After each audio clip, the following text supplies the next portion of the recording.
ಸೌಜನ್ಯ ಯಾರು ಸಂತ್ರಸ್ತೆ ಅಲ್ವಾ? ಕೊಲೆ ಆಗಿಲ್ವಾ? ಅವರ ಕುಟುಂಬ ನೊಂದಿಲ್ವಾ? ಅವರು ಸಂತ್ರಸ್ತರಲ್ವಾ? ಆನೆ ಮಾವುತ ಪ್ರಕರಣದಲ್ಲಿ ನಾರಾಯಣನ ಮಕ್ಕಳು ಸಂತ್ರಸ್ತಲ್ವಾ? ಕೊಲೆಯಾದಂತಹ ನಾರಾಯಣ ಯಮುನಾ ಅವರು ಸಂತ್ರಸ್ತರಲ್ವಾ? ಪದ್ಮಲತಾ ಸಂತ್ರಸ್ತೆ ಅಲ್ವಾ? ಮತ್ತು ಅವ್ರು ಯಾರು? ಘಟನೆ ನಡೆದಿದ್ದೆಲ್ಲ ಧರ್ಮಸ್ಥಳದಲ್ಲಿನೇ. ವೇದವಲ್ಲಿ ಸಂತ್ರಸ್ತೆ ಅಲ್ವಾ? ವೇದವಲ್ಲಿಯ ಗಂಡ ವಿನಾಕಾರಣ ಜೈಲಿಗೆ ಹೋಗಿ ಬಂದ್ರು. ಸಂತೋಷ್ ರಾವ್ ಸಂತ್ರಸ್ತ ಅಲ್ವಾ? ಮತ್ತೆ ಯಾರು? ಇವು ಸ್ಟಾರ್ಟ್ ಮಾಡೋಣ.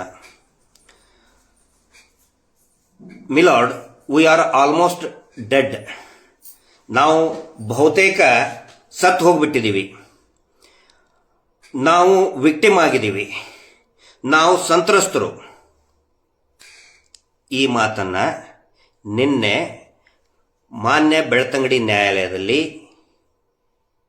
ಧರ್ಮಸ್ಥಳದ ಚುಕ್ಕಾಣಿಯನ್ನ ಹಿಡಿದಂತಹ ದಣಿಗಳ ಪರವಾಗಿ, ಆ ಕುಟುಂಬ ಏನಿದೆ ಆ ಕುಟುಂಬದ ಮುಖ್ಯಸ್ಥರ ಪರವಾಗಿ, ಈ ನಾಡಿನ ಈ ದೇಶದ ಅತ್ಯಂತ ದುಬಾರಿ ಕಾಸ್ಟ್ಲಿಯೆಸ್ಟ್ ಅಡ್ವೊಕೇಟ್ CV ನಾಗೇಶ್ ಅವರ ಮುಖಾಂತರ ಹೇಳಿಸಿದ್ದಾರೆ. ಏನು ಅಂತ? ನಾವು ಸಂತ್ರಸ್ತರು. We are almost dead. ನಾವು ಸತ್ತು ಹೋಗ್ಬಿಟ್ಟಿದ್ದೀವಿ, ಬಹುತೇಕ ಸತ್ತು ಹೋಗ್ಬಿಟ್ಟಿದ್ದೀವಿ. ಈ ಧರ್ಮಸ್ಥಳ ಪ್ರಕರಣದಿಂದ, ಮಾಸ್ ಬರಿಯಲ್ ಪ್ರಕರಣದಿಂದ ನಮಗೆ ನ್ಯಾಯ ಕೊಡಿ. ಇದನ್ನ ಒನ್ಸ್ ಅಗೇನ್ ಹೇಳ್ತಾ ಇದ್ದೀನಿ. ದರ್ಪ, ದುರಹಂಕಾರ, ಅದನ್ನೇ ಜೀವನ ಶೈಲಿಯಾಗಿ ಇಡೀ ಜೀವನ ಪೂರ್ತಿ ದರ್ಪದಿಂದ ನಡೆದಂತಹ, ದುರಹಂಕಾರದಿಂದ ನಡೆದಂತಹ ಅನೇಕ ಕೊಲೆ, ಸರಣಿ ಅತ್ಯಾಚಾರಗಳ ಆರೋಪ ಇರುವಂತಹ ಸಾವಿರಾರು ಎಕರೆ ಭೂಮಿಯ ಒತ್ತುವರಿ ಮಾಡಿ, ಎನ್ಕ್ರೋಚ್ ಮಾಡಿ, ದಬ್ಬಾಳಿಕೆ ಮಾಡಿ ವಶ ಮಾಡಿಕೊಂಡಂತಹ ಕುಟುಂಬ ಹೇಳ್ತಾ ಇದೆ, ನಾವು ವಿಕ್ಟಿಮ್, ನಾವು ಸಂತ್ರಸ್ತರು. ಇಡೀ ರಾಜ್ಯದ ಪ್ರತಿ ಹಳ್ಳಿಗಳಲ್ಲಿಯೂ ಕೂಡ ಅಕ್ರಮ ಮೀಟರ್ ಬಡ್ಡಿ ದಂಧೆ. ದೇವಸ್ಥಾನದ ಮಂಜುನಾಥ ಸ್ವಾಮಿಯ ಹೆಸರನ್ನ, ಮಂಜುನಾಥ ಸ್ವಾಮಿಯ ಫೋಟೋವನ್ನ ಬಳಸಿ ಅಕ್ಷರಶಃ ಈ ರಾಜ್ಯದ ಪ್ರತಿ ಹಳ್ಳಿಯನ್ನು ಕೂಡ ಅಮಾಯಕ ಗ್ರಾಮಸ್ಥರಿಗೆ ಸಾಲದ ರುಚಿ ತೋರಿಸಿ ಪ್ರತಿ ವಾರ ಬಡ್ಡಿಯನ್ನ ರಕ್ತದಂತೆ ಹೀರುವಂತಹ ಕುಟುಂಬ ನಿನ್ನೆ ನ್ಯಾಯಾಲಯದಲ್ಲಿ ಹೇಳ್ತಾ ಇದೆ, ನಾವು ಸಂತ್ರಸ್ತರು ಮಿಲಾರ್ಡ್, ನಮಗೆ ನ್ಯಾಯ ಕೊಡಿಸಿ. ನಿನ್ನೆ ಹೇಳಿತ್ತು. ಸುಮಾರು ಜನ ಅನ್ಕೊಂಡ್ರು, ಬಹುಶಃ ಈ ಪೂಜ್ಯರು ಅಂತ ಅನಿಸ್ಕೊಂಡವರು ನಿನ್ನೆ ಕೊನೆಯ ದಿನ, 2025 ಇಸ್ವಿಯ ಕೊನೆಯ ದಿನ, ಇವತ್ತು ಹೊಸ ವರ್ಷ ಪ್ರಾರಂಭ, ಇಂಗ್ಲಿಷ್ ಕ್ಯಾಲೆಂಡರ್ ನಿಂತರ ಹೊಸ ವರ್ಷ ಪ್ರಾರಂಭ. ಬಹುಶಃ ಜೋಕ್ ಹೇಳುವ ಮುಖಾಂತರ ಏನಾದರೂ ಪೂಜ್ಯರು ಅಂತ ಅನಿಸ್ಕೊಂಡವರು ಹೊಸ ಸಂಪ್ರದಾಯವನ್ನು ಶುರು ಮಾಡಿದ್ದಾರೆ, ಜೋಕ್ ಹೇಳುವುದರ ಮುಖಾಂತರ. ಹಾಗಿದ್ರೆ ನಿನ್ನೆ ಏನು ನಡೀತು? ಬಹಳ ಒಂದು ದೊಡ್ಡ ದಗಲ್ಬಾಜಿ ಕೆಲಸ ನಿನ್ನೆ ಮಾಡೋಕೆ ಹೊರಟ್ರಿ ಇವರು. ನಿನ್ನೆ ನ್ಯಾಯಾಲಯದಲ್ಲಿ ಏನೇನು ನಡೀತು ಅನ್ನೋದನ್ನ ನಿಮಗೆ ಸರಳವಾಗಿ ವಿವರಿಸ್ತೀನಿ. ನಿನ್ನೆ 11 ಗಂಟೆಗೆ ಒಂದು ಪೆಟಿಷನ್ ಹಾಕ್ತಾರೆ ಆ ಕುಟುಂಬದಿಂದ. ಧರ್ಮಸ್ಥಳ ಟೆಂಪಲ್ ಟ್ರಸ್ಟ್ ಇಂದ ಒಂದು ಪೆಟಿಷನ್ ಹಾಕ್ತಾರೆ. ಏನು ಅಂತ ಹೇಳಿದ್ರೆ, ನಾವು ಮಿಲಾರ್ಡ್, ದೇವಸ್ಥಾನ ಟೆಂಪಲ್ ಟ್ರಸ್ಟ್ ನಿಂದ ಈ SIT ತನಿಖೆ ಏನು ಪ್ರಾಸಿಕ್ಯೂಷನ್, ಆ ಪ್ರಾಸಿಕ್ಯೂಷನ್ಗೆ ಅಂದ್ರೆ ನ್ಯಾಯಾಲಯದಲ್ಲಿ ವಾದ ಮಾಡೋದಕ್ಕೆ SIT ಅಂತಾನೆ ಒಂದು ಪ್ರಾಸಿಕ್ಯೂಷನ್ ಡಿಪಾರ್ಟ್ಮೆಂಟ್ ಇರ್ತದೆ. ಅದು ಬೇಡ, ಅದಕ್ಕೆ ಅಸಿಸ್ಟ್ ಮಾಡೋದಕ್ಕೆ, ಅದಕ್ಕೆ ಸಹಾಯ ಮಾಡೋದಕ್ಕೆ ನಮ್ಮ ಕಡೆಯಿಂದನೂ ಕೂಡ ಒಬ್ಬ ಅಡ್ವೊಕೇಟ್ ಅನ್ನ, ಸೀನಿಯರ್ ಅಡ್ವೊಕೇಟ್ ಅನ್ನ ಹಾಕ್ತೀವಿ ಅಂತೇಳಿ ಅಂದಾಜು 11ರಿಂದ 15 ನಿಮಿಷಕ್ಕೆ ಒಂದು ಅರ್ಜಿಯನ್ನ ಹಾಕ್ತಾರೆ. ಅಡ್ವಾನ್ಸ್ಮೆಂಟ್, ನಮಗೂ ಕೂಡ ಅದ್ರ ಬಗ್ಗೆ ವಿನಂತಿ ಮಾಡೋದಕ್ಕೆ ಒಂದು ಟೈಮ್ ಕೊಡಿ, ಅಡ್ವಾನ್ಸ್ಮೆಂಟ್ ಪೆಟಿಷನ್ ಈ ಮ್ಯಾಟರ್ನ ಇಟ್ಕೊಂಡು ಹಾಕ್ತಾರೆ. ಅಂದ್ರೆ ಅಸಿಸ್ಟ್ ಮಾಡ್ತೀವಿ. ಯಾರಿಗೆ? SITಗೆ ನಾವು ಅಸಿಸ್ಟ್ ಮಾಡ್ತಾ ಇದ್ದೀವಿ ಅಂತ ನೋಡಿ. ಅವರು ಹೇಳಿ 5 ನಿಮಿಷಕ್ಕೇನೆ ಅಲ್ಲಿ ಇದ್ದದ್ದು ಬೆಳ್ತಂಗಡಿಯ APP ಮೇಡಮ್ ಅವರು ಇರ್ತಾರೆ. ಅವರು 5 ನಿಮಿಷಕ್ಕೆ ಎಸ್ ಅಂದ್ಬಿಡ್ತಾರೆ. ದ ಬಿಗ್ಗೆಸ್ಟ್ ಫ್ರಾಡ್, ನ್ಯಾಯಾಂಗ ವ್ಯವಸ್ಥೆಯ ಕಗ್ಗೊಲೆ ಇದು. ಯಾಕೆ ಅಂತ ಹೇಳಿದ್ರೆ, ಅಲ್ಲಿ ಎಸ್ ನಮ್ದು ಒಪ್ಪಿಗೆ ಇದೆ ಅಂತ ಒಪ್ಪಿಗೆ ಕೊಟ್ಬಿಟ್ರಲ್ಲ ಬೆಳ್ತಂಗಡಿ APP ಮೇಡಮ್. ಅವರು ಉಸ್ತುವಾರಿ ಆಗಿದ್ರು.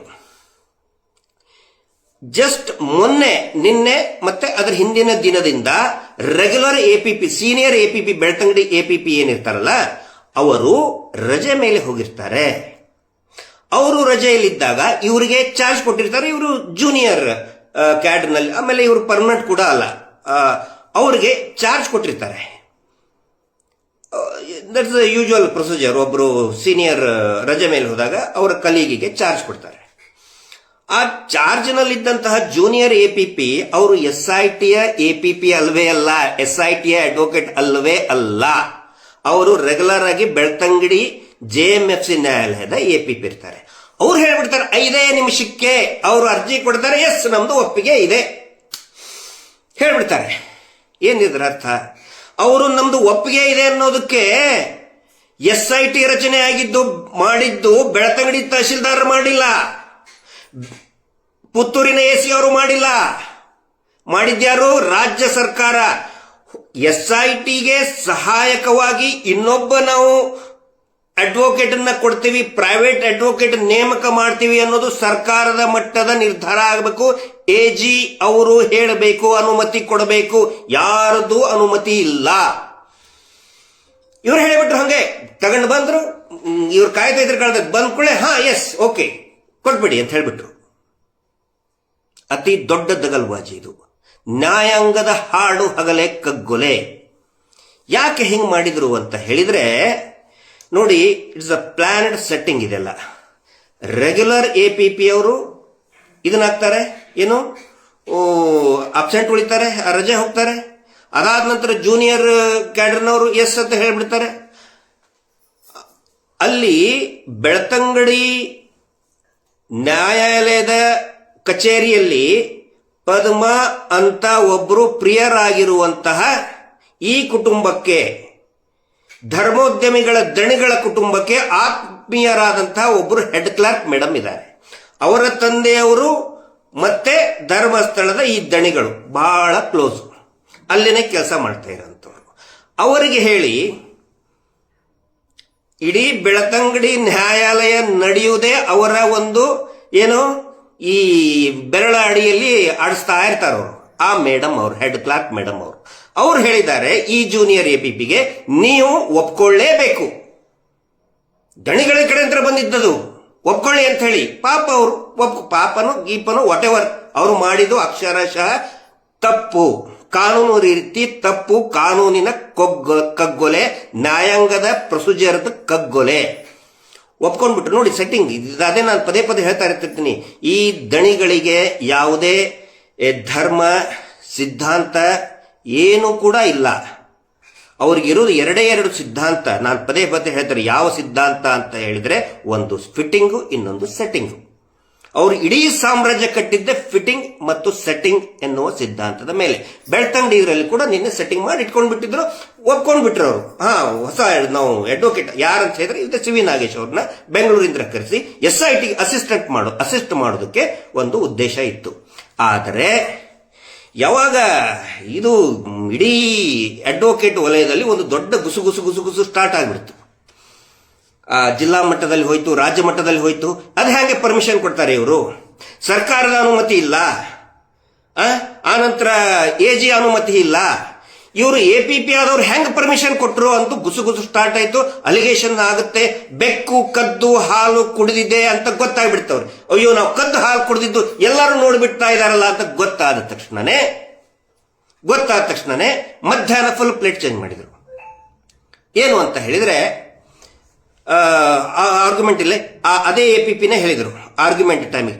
ಇಲ್ಲ, ಅದು ನಮ್ಮ ರೆಗ್ಯುಲರ್ ಎಪಿಪಿ ಅವರು ಇಲ್ಲ, ಅವರು ಬಂದ ಮೇಲೆ ನೋಡ್ಕೊಳ್ತಾರೆ ಅನ್ನೋದನ್ನ ಹೇಳಿಬಿಟ್ರು. ಮುಗಿತಲ್ಲ, ನೀವ್ರೇನು ಹೇಳಬೇಕು? ದೇವಸ್ಥಾನದ ಟ್ರಸ್ಟ್ನವ್ರು ಏನು ಹೇಳಬೇಕು? ಅವಾಗ ಹೊಸ ರಾಗ ಸ್ಟಾರ್ಟ್ ಮಾಡಿದ್ರು. ಏನು ಅಂತ ಹೇಳಿದ್ರೆ, ನಾವು ವಿಕ್ಟಿಮ್, ನಾವು ಅಸಹಾಯಕರು, ವಿ ಆರ್ ಆಲ್ಮೋಸ್ಟ್ ಡೆಡ್, ಅಪಪ್ರಚಾರದಿಂದ ನಾವು ಸತ್ತು ಹೋಗ್ಬಿಟ್ಟಿದ್ದೀವಿ, ನಾವು ಸಂತ್ರಸ್ತರು, ನಮಗೆ ನ್ಯಾಯ ಕೊಡಿಸಿ. ಹಿಂಗಾಗಿ ಈ ಧರ್ಮಸ್ಥಳ ಪ್ರಕರಣದಲ್ಲಿ ಏನಿದೆ, ನಾವು ಸಂತ್ರಸ್ತರು, ದೇವಸ್ಥಾನನೇ ಸಂತ್ರಸ್ತ ಆಗಿಬಿಟ್ಟಿದೆ. ದೇವಸ್ಥಾನ ಅಂತ ಹೇಳ್ತಾ ಇದ್ದಾರೆ. ಈ ಹೆಸರನ್ನ, ಇದನ್ನ ನೀವು ನೋಟ್ ಮಾಡ್ಕೊಳ್ಳಿ. ದೇವಸ್ಥಾನ ಪದೇ ಪದೇ ಅವ್ರು ಹೇಳ್ತಾ ಇದ್ದಾರೆ, ದೇವಸ್ಥಾನ ಅಂತ ಹೇಳ್ತಾ ಇದ್ದಾರೆ.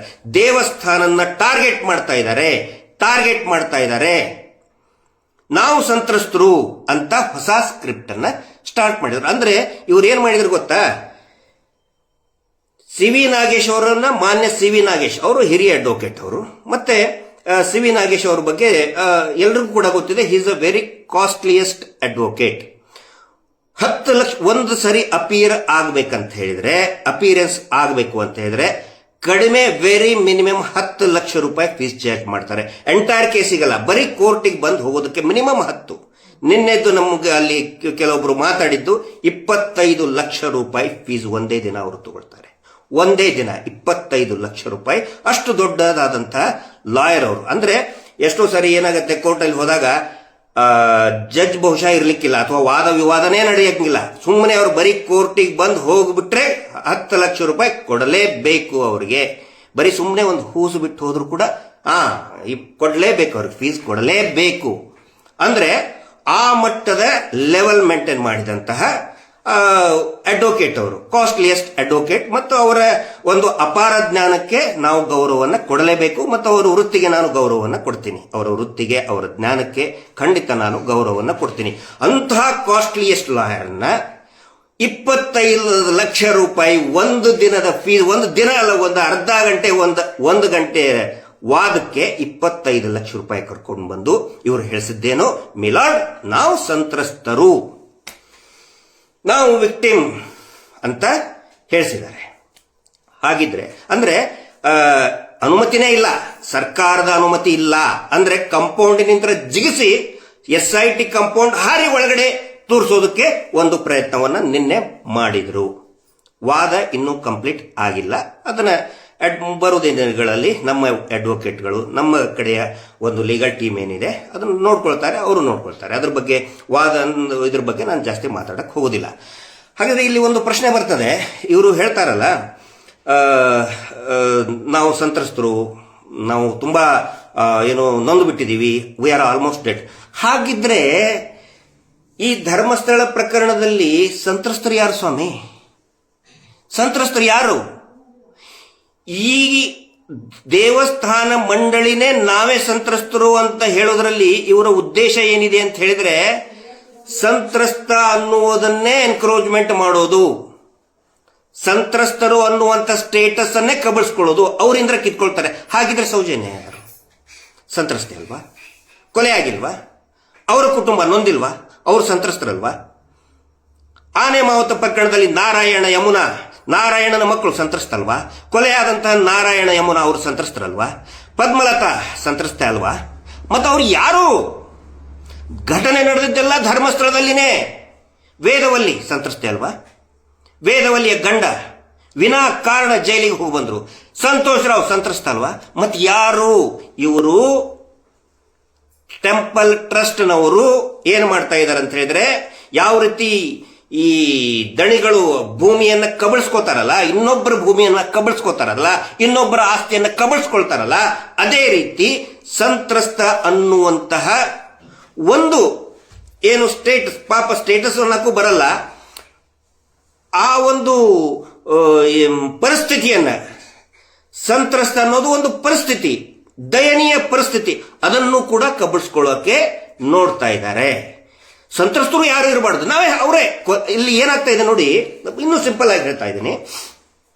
ಇವ್ರು ಏನ್ ಮಾಡ್ತಾ ಇದ್ದಾರೆ, ಈ ರೀತಿ ಅರ್ಜಿ ಹಾಕೋದ್ರ ಮುಖಾಂತರ ಜನರಿಗೆ ತೋರಿಸೋದಕ್ಕೆ, ಮಾಧ್ಯಮಗಳಿಗೆ ಹೇಳ್ಕೊಳ್ಳೋದಕ್ಕೆ ಏನ್ ಪ್ರಯತ್ನ ಮಾಡ್ತಾ ಇದ್ದಾರೆ ಅಂತ ಹೇಳಿದ್ರೆ, ನೋಡಿ ಆಯ್ತು, ಈ ಪ್ರಕರಣವನ್ನ ಸ್ವಲ್ಪ ಪಕ್ಕಕ್ಕೆ ಇಡೋಣ, ಇದಕ್ಕೆ ಪ್ಯಾರಲಲ್ ಆಗಿ ಒಂದು ಎಕ್ಸಾಂಪಲ್ ಕೊಡ್ತೀನಿ. ಇವ್ರು ಏನ್ ಮಾಡ್ತಾ ಇದ್ದಾರೆ ಅಂತ ಹೇಳಿದ್ರೆ, ಒಬ್ಬ ಕೊಲೆಗಾರನ ವಿಚಾರಣೆ ಅಥವಾ ಅವನ ಮೇಲೆ ಒಂದು ಸಂಶಯ ಇರ್ತದೆ, ಯಾರೋ ಒಂದು ದೂರ, ಇವನೇ ಕೊಲೆ ಮಾಡಿದ್ದಾರೆ ಅಂತ ಹೇಳಿ ಒಂದು ಸಂಶಯದ ಮೇಲೆ ಕೊಟ್ಟಿರ್ತಾರೆ, ಒಂದು ದೂರನ್ನ ಕೊಟ್ಟಿರ್ತಾರೆ. ಆವಾಗ ಆ ಕೊಲೆಗಾರ ಏನ್ ಮಾಡ್ತಾ ಇದ್ದಾನೆ, ಆಯ್ತು ತನಿಖೆಗೆ ನಾನು ನಿಮಗೆ ಸಹಾಯ ಮಾಡ್ತೀನಿ ಅಂತ ಅರ್ಜಿ ಹಾಕಿದ್ದಾನೆ. ಇದು ಸಾಧ್ಯನಾ? ನೀವೇ ಯೋಚನೆ ಮಾಡಿ. ಕಾನೂನಿನ ಪಂಡಿತರು ಇದಕ್ಕೆ ಉತ್ತರ ಕೊಡಬೇಕು. ಒಬ್ಬ ಕಳ್ಳನ ಮೇಲೆ ಸಂಶಯ ಇದೆ, ತನಿಖೆ ನಡೀತಾ ಇದೆ. ಆ ಕಳ್ಳ ಏನ್ ಹೇಳ್ತಾನೆ, ನೀವು ತನಿಖೆ ಮಾಡ್ತಾ ಇದ್ದೀರಲ್ಲ, ನಾನು ಸಂತ್ರಸ್ತ. ಕೊಲೆಗಾರನೇ ಹೇಳ್ತಾ ಇದ್ದಾನೆ, ಅಂದ್ರೆ ಯಾರ ಮೇಲೆ ಆರೋಪ ಬಂದಿದೆ ಅವನು ಹೇಳ್ತಾ ಇದ್ದಾನೆ, ನಾನೇ ಸಂತ್ರಸ್ತ. ಕೊಲೆ ಆದವನು ಸಂತ್ರಸ್ತ ಅಲ್ವೇ ಅಲ್ಲ, ನಾನು ಕೊಲೆ ಮಾಡಿದವನು ನಾನೇ ಸಂತ್ರಸ್ತ, ನಾನು ನಿಮಗೆ ಸಹಾಯ ಮಾಡ್ತೀನಿ, ಪೊಲೀಸರಿಗೆ ತನಿಖೆಗೆ ಸಹಾಯ ಮಾಡ್ತೀನಿ, ನಮ್ಮ ಅಡ್ವೊಕೇಟ್ ನಿಮಗೆ ಕೊಡ್ತೀನಿ, ನಿಮ್ಮ ಅಡ್ವೊಕೇಟ್ ಅಯೋಗ್ಯ ಅಂದ್ರೆ ಇವ್ರು ಹೇಳಿದ್ದೇನು, SIT ಪ್ರಾಸಿಕ್ಯೂಷನ್ ಅಯೋಗ್ಯ, ಹಿಂಗಾಗಿ ಅವ್ರು ಬಿಟ್ಟು ನಾವು ಮಾಡ್ತೀವಿ ಅನ್ನೋ ಪ್ರಯತ್ನವನ್ನ ಮಾಡ್ತಾ ಇದ್ದಾರೆ. ಜನಸಾಮಾನ್ಯರ ಭಾಷೆಯಲ್ಲಿ ತಿಳಿಸುವಂತ ಪ್ರಯತ್ನ ನಾವು ಮಾಡ್ತಾ ಇದ್ದೀನಿ. ಇದಾಗುತ್ತಾ? ಯಾರಾದರೂ ಹೇಳಿ, ಕಾನೂನಿನ ಬಗ್ಗೆ ಜ್ಞಾನ ಇರೋರು, ಅರಿವು ಇದ್ದವರು. ಇಲ್ಲಿ ಕೊಲೆ ಯಾರ ಮೇಲೆ ಈಗ ತನಿಖೆ ನಡೀತಾ ಇದೆ, ತನಿಖೆ ಮುಗುದಿಲ್ಲ. ಇವ್ರು ಹಿಂಗೆ ಹೇಳೋ ಮುಖಾಂತರ ಇನ್ನೊಂದು ಪ್ರಯತ್ನ ಮಾಡ್ತಾ ಇದ್ದಾರೆ, ಏನು ತನಿಖೆ ಮುಗಿದು ಹೋಗ್ಬಿಡ್ತು, ಸೌಜನ್ಯ ಹೋರಾಟಗಾರರೇ ಆರೋಪಿಗಳು, ಅವರೇ ಅಪರಾಧಿಗಳು, ಇನ್ನೂ ತನಿಖೆನೇ ಮುಗುದಿಲ್ಲ ರೀ, ಇನ್ನೂ ತನಿಖೆನೇ ಮುಗುದಿಲ್ಲ. ಇವ್ರದ್ದು ಸಾಲು ಒಂದು ಲಿಸ್ಟ್ ಇದೆ, ಅದರಿಂದ ಉಳ್ಕೊಳ್ಳೋಕೆ ಇದೊಂದು ಡ್ರಾಮಾ ಮಾಡ್ತಾ ಇದ್ದಾರೆ. ಆನಂತರ ನೋಡಿ, ಏನಾದರೂ ಹೊಸದೇನಾದ್ರೂ ಹೇಳ್ತಾರಾ ಅಂತ ನಾನು ಅನ್ಕೊಂಡಿದ್ದೆ. ಹೊಸ ವಿಚಾರ ಹೇಳ್ತಾರಾ, ಹೊಸದೇನಾದ್ರೂ ಇದು ಮಾಡ್ತಾರಾ ಅಂತ ಹೇಳ್ಕೊಂಡು ಹಳೆಯ ಸ್ಕ್ರಿಪ್ಟ್ ಹೇಳ್ಕೊಂಡು ಬಂದಿದ್ದಾರೆ. ಏನಂತ ಹೇಳಿದ್ರೆ, ಇವರು ದೇವಸ್ಥಾನಕ್ಕೆ ಅಪಪ್ರಚಾರ ಮಾಡ್ತಾ ಇದ್ದಾರೆ, ದೇವಸ್ಥಾನಕ್ಕೆ ಟಾರ್ಗೆಟ್ ಮಾಡ್ತಾ ಇದ್ದಾರೆ. ಅಲ್ಲರಿ, ಯಾರೇ ಒಬ್ಬ ಸಣ್ಣ ಹುಡುಗನಿಗೂ ಕೂಡ ಗೊತ್ತಾಗುತ್ತೆ ನಾವು ಹೇಳ್ತಾ ಇರೋದು ಅಲ್ಲಿ ನಡೆದಂತಹ ಕೊಲೆಗಳ ಬಗ್ಗೆ. ಸರ್ಕಾರ ಕೇಳ್ಕೊತಾ ಇದೀವಿ ನಾವು, ತನಿಖೆ ಮಾಡಿ ಅಂತ ಹೇಳಿ. ಅಂದ್ರೆ ಕೊಲೆ ಮಾಡಿದ್ದು ದೇವಸ್ಥಾನ ಕೊಲೆ ಮಾಡ್ತು ಅಂತ ಹೇಳಕ್ಕಾಗತ್ತಾ? ದೇವಸ್ಥಾನದ ಇಟ್ಟಿಗೆಗಳು, ದೇವಸ್ಥಾನದ ಗೋಪುರ ಅದು ಅತ್ಯಾಚಾರ ಮಾಡ್ತು, ಅದು ಕೊಲೆ ಮಾಡ್ತು, ಅದು ಭೂ ಕಬಳಿಕೆ ಮಾಡ್ತು, ದೇವಸ್ಥಾನ ಬಡ್ಡಿ ದಂಧೆ ಮಾಡ್ತಾ ಇದೆ ಅಂತ ಹೇಳಕ್ಕಾಗತ್ತಾ? ಹಂಗ ಯಾರಾದ್ರೂ ಹೇಳಿದಾರ? ಸಾಧ್ಯವೇ ಇಲ್ಲ, ಯಾರು ಹಂಗ ಹೇಳಿಲ್ಲ. ಇವ್ರದ್ದು ಹಳೆ ಸ್ಕ್ರಿಪ್ಟ್ ಇವ್ರದ್ದು. ಬಡ್ಡಿ ದಂಧೆ, ಅಕ್ರಮ ಬಡ್ಡಿ ದಂಧೆ ಯಾಕೆ ಮಾಡ್ತೀರಿ ಅಂತ ಪ್ರಶ್ನೆ ಮಾಡಿದ್ರೆ ನೋಡಿ, ಇವರು ದೇವಸ್ಥಾನಕ್ಕೆ ಅಪಪ್ರಚಾರ ಮಾಡ್ತಾರೆ. ಪದ್ಮಲತಾ ಪ್ರಕರಣ ಅವಾಗಲೂ ಕೂಡ ಹೋರಾಟದಲ್ಲಿ ನೋಡಿ, ಇವರು ದೇವಸ್ಥಾನಕ್ಕೆ ಅಪಪ್ರಚಾರ ಮಾಡ್ತಾ ಇದ್ದಾರೆ. ಮಿಸ್ಸಿಂಗ್ ಕಂಪ್ಲೇಂಟ್ ಆದಾಗ ನಮಗೆ ಹೇಳಿದ್ದಾರೆ, ಎಷ್ಟೋ ಜನ ಹೇಳಿದ್ದಾರೆ, ಮಿಸ್ಸಿಂಗ್ ಕಂಪ್ಲೇಂಟ್ ನಮ್ಮ ಮನೆ ಹುಡುಗಿ ಕಾಣೆಯಾಗಿದೆ ಅಂತೇಳಿ ಪೊಲೀಸ್ ಸ್ಟೇಷನ್ಗೆ ದೂರು ಕೊಡಕ್ಕೆ ಹೋದಾಗ ಆ ಪೊಲೀಸರು ಕೂಡ ಬೆಳ್ತಂಗಡಿಯ ನಾಲಾಯಕ್ ಪೊಲೀಸರು, ನೀವು ದೂರು ಕೊಡಬೇಡಿ, ದೂರು ಕೊಟ್ರೆ ದೇವಸ್ಥಾನಕ್ಕೆ ಅಪಚಾರ ಆಗುತ್ತೆ. ಯಾಕಂದ್ರೆ ಇದು ದಣಿಗಳ ಹಳೆ ಸ್ಕ್ರಿಪ್ಟು, ಓಲ್ಡ್ ಸ್ಕ್ರಿಪ್ಟ್. ಕೊಲೆಯಾಗಿದ್ದ ಪ್ರಶ್ನೆ ಮಾಡಿದ್ರೆ ದೇವಸ್ಥಾನಕ್ಕೆ ಅಪಪ್ರಚಾರ ಆಗುತ್ತೆ. ಅಕ್ರಮ ಮೀಟರ್ ಬಡ್ಡಿ ದಂಧೆ ಯಾಕೆ ಮಾಡ್ತೀರಿ ಅಂತ ಹೇಳಿ ದೇವಸ್ಥಾನಕ್ಕೆ ಅಪಪ್ರಚಾರ ಆಗುತ್ತೆ. ಯಾಕೆ ಭೂಮಿಯನ್ನು ಕಬಳಿಸಿದಿರಿ, ಅದನ್ನು ವಾಪಸ್ ಕೊಡಿ ಸರ್ಕಾರಕ್ಕೆ ಅಂತ ಹೇಳಿದ್ರೆ ದೇವಸ್ಥಾನಕ್ಕೆ ಅಪಪ್ರಚಾರ ಮಾಡ್ತಾರೆ. ಈಗಲೂ ಕೂಡ ಅದೇ ಹಳೆ ಸ್ಕ್ರಿಪ್ಟ್ ಅನ್ನೇ ತಗೊಂಡು ಬಂದಿದ್ದಾರೆ. ಏನಂತ ಹೇಳಿದ್ದಾರೆ, ಸುಪ್ರೀಂ ಕೋರ್ಟ್ ನಲ್ಲಿ ಇವರು ಹಾಕಿದ್ರು, ಆ ಕಜ್ಜಿ ಅಂತ ಇವರ ಪರವಾದಂತ ಮಾನ್ಯ ಕಜ್ಜಿ ಅಂತ ಹೇಳಿ ಒಬ್ಬ ಅಡ್ವೊಕೇಟ್ ಮೀಡಿಯಾ ಅಡ್ರೆಸ್ ಮಾಡಿದ್ರು. ಅವ್ರಿಗೆ ಒಂದು ಪೊಲಾಟ್ ಆಗಿ ಮಾತಾಡುವ ಒಂದು ಪರಿಜ್ಞಾನ ಕೂಡ ಇಲ್ಲ, ಅಡ್ವೊಕೇಟ್ ಅಂತ ಹೇಳ್ಕೊತಾರೆ. ಸನ್ಮಾನ್ಯ ಕಜ್ಜಿ ಅಂತ ಅಡ್ವೊಕೇಟ್ ಹೇಳಿದ್ರು. ಏನು ಅಂತ ಹೇಳಿದ್ರೆ, ಇವರು ಸುಪ್ರೀಂ ಕೋರ್ಟ್ ಅಲ್ಲಿನೂ ಕೂಡ ದೇವಸ್ಥಾನಕ್ಕೆ ಟಾರ್ಗೆಟ್ ಹೇಳಿದ್ರು, ದೇವಸ್ಥಾನದ ವಿರುದ್ಧನೇ ಹಾಕಿದ್ದಾರೆ. ದೇವಸ್ಥಾನದ ವಿರುದ್ಧ ಇವ್ರಿಗೆ ನಾನು ಹೇಳ್ತಾ ಇದ್ದೀನಿ, ಇವರ ಅಡ್ವೊಕೇಟ್ಗಳಿಗೆ, ನಿಮಗೆ ಕಾನೂನಿನ ಜ್ಞಾನ ಇದ್ರೆ ಅಥವಾ ಚರ್ಚೆಗೆ ಬರೋದಾದ್ರೆ ದಾಖಲೆಗಳನ್ನ ಹಿಂಗೆ ಮುಂದೆ ಹಿಡಿದು ತೋರಿಸಿ ಮಾತಾಡಿ. ನಾವು ಪೆಟಿಷನ್ ಹಾಕಿದ್ದಿದೆಯಲ್ಲ, ಆ ಪೆಟಿಷನ್ ಅನ್ನ ಹಿಂಗೆ ತೋರಿಸಿ, ದೇವಸ್ಥಾನದ ವಿರುದ್ಧ ಒಂದೇ ಒಂದು ಶಬ್ದ ಏನಾದರೂ ಮಾತಾಡಿದ್ರೆ, ಅದರಲ್ಲಿ ಇದ್ರೆ ಒಂದು ಅಕ್ಷರ ಏನಾದರೂ ಮಂಜುನಾಥ ಸ್ವಾಮಿಯ ದೇವಸ್ಥಾನದ ವಿರುದ್ಧ ಒಂದು ಅಕ್ಷರ ಇದ್ರೆ ಆವಾಗ ಹೇಳಿ. ನೀವು ತೋರಿಸ್ಬೇಕು ಹಿಂಗೆ. ಸುಮ್ಮನೆ ಟಿವಿ ಕ್ಯಾಮ್ರಾ ಮುಂದೆ ಹಿಡಿದಾಗ, ಮೈಕ್ ಮುಂದೆ ಹಿಡಿದಾಗ ಇವರು ದೇವಸ್ಥಾನದ ವಿರುದ್ಧ ಬರೆದಿದ್ದಾರೆ, ದೇವಸ್ಥಾನದ ವಿರುದ್ಧ ಅದಲ್ಲ, ಬೊಗಳೆ, ಅದೆಲ್ಲರಿಗೂ ಗೊತ್ತಿದೆ, ನೀವು ಬೊಗಳೆ ಬಿಡ್ತಾ ಇದ್ದೀರಿ ಅಂತೇಳಿ ಮಾನ್ಯ ಕಜ್ಜಿ ಅವರೇ, ನೀವು ಬೊಗಳೆ ಬಿಡ್ತಾ ಇದೆ ಅಂತ ಎಲ್ರಿಗೂ ಗೊತ್ತಿದೆ. ನೀವು ಆ ದಾಖಲೆಯನ್ನ ಹಿಂಗೆ ತೋರಿಸ್ಬೇಕು, ನೋಡಿ ಇದನ್ನ ಹಿಂಗೆ ಬೈದಿದ್ದಾರೆ ಇಲ್ಲಿ ಅಂತ ತೋರಿಸಿ, ಅವಾಗ ಒಪ್ಕೋತೀವಿ. ಯಾರು ಕೂಡ ದೇವಸ್ಥಾನಕ್ಕೆ ಒಂದೇ ಒಂದು ಶಬ್ದವನ್ನ ಅಪಚಾರಕ್ಕಾಗಿ ಅಂದಿಲ್ಲ. ತೋರಿಸಿ, ಒಂದೇ ಒಂದು ಶಬ್ದ ತೋರಿಸಿ. ನೀವು ಸುಮ್ಮನೆ ಟಿವಿ ಚಾನಲ್ ಮುಂದೆ ಬಂದು ದೇವಸ್ಥಾನಕ್ಕೆ ಟಾರ್ಗೆಟ್ ಮಾಡಿದ್ರು.